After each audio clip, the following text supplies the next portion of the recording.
This is a vintage Yamaha VMX reproduction jersey.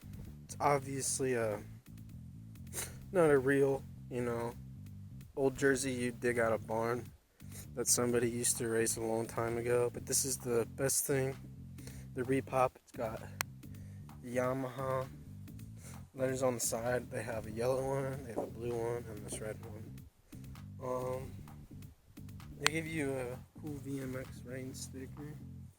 And what I like is that it has like these elbow pads, kind of. I mean, they're obviously not gonna protect you if you fall off one of those jumps. But yeah, there's no Yamaha on the back.